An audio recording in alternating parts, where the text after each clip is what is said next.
Une enquête indépendante est une enquête menée par une personne ou une organisation qui n'a aucun lien avec les parties impliquées dans l'affaire. Elle est souvent menée pour déterminer si des pratiques illégales ou contraires à l'éthique ont été commises et pour recommander des mesures correctives. L'enquêteur indépendant examine les preuves, interroge les témoins et analyse les documents pertinents pour parvenir à des conclusions impartiales. Il peut avoir des pouvoirs étendus, tels que celui de requérir des témoignages sous serment, d'accéder aux dossiers et aux informations confidentielles, et de recommander des poursuites pénales ou disciplinaires si nécessaire. Bienvenue sur News Actualité Afrique, la chaîne YouTube dédiée à couvrir l'actualité. Les enquêtes indépendantes sont souvent utilisées dans des situations où les conflits d'intérêts sont évidents, ou lorsqu'il y a un manque de confiance dans les personnes ou les organisations qui mènent normalement les enquêtes. Le but est de s'assurer que les enquêtes sont impartiales et que les conclusions et les recommandations sont justes et équitables pour toutes les parties concernées. Écoutons un extrait de l'émission La Vérité en face du 5 mars 2023. Madame Maximilienne Chantal, directrice exécutive du REDAC. Question de principe.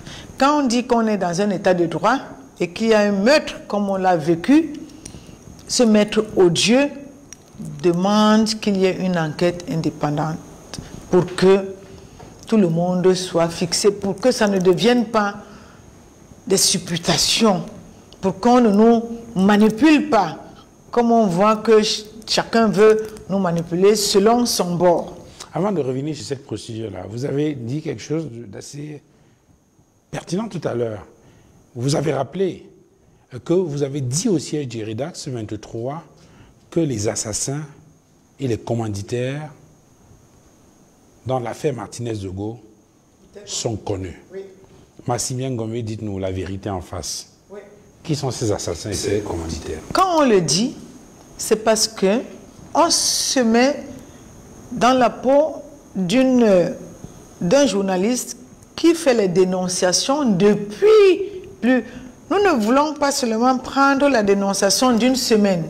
C'est un journaliste qui est connu pour ses dénonciations par rapport, n'est-ce pas, à la corruption et au détournement de fonds. C'est connu depuis plus de 3-4 ans.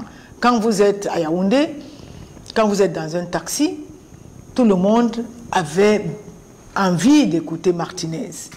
Donc quand nous disons qu'ils sont connus, ça veut dire que on peut, si on avait mis une commission indépendante, on aurait commencé à épulcher tout ce que Martinez a dénoncé depuis au moins un certain temps. On peut peut-être deviner les raisons pour lesquelles il a été assassiné, mais dire que ces commanditaires, ces assassins sont connus, ça paraît quand même un peu fort de café. Non, sont connus parce que dans la dénonciation, il disait clairement pourquoi il dénonçait.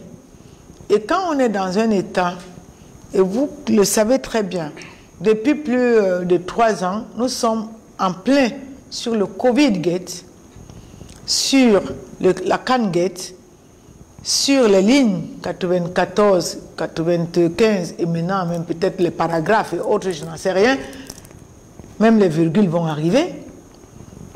Et il a tout le temps parlé de tout cela.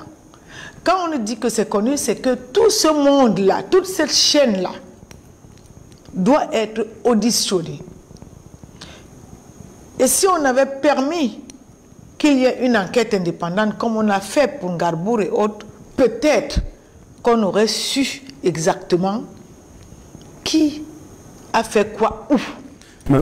Nous arrivons à la fin de cette vidéo, nous vous remercions pour votre temps et encore une fois, si vous êtes nouveau sur notre chaîne News Actualité Afrique, n'oubliez pas de vous abonner si ce n'est pas encore fait, de commenter, d'aimer, et surtout de cliquer sur la cloche de notification pour ne pas manquer nos prochaines vidéos.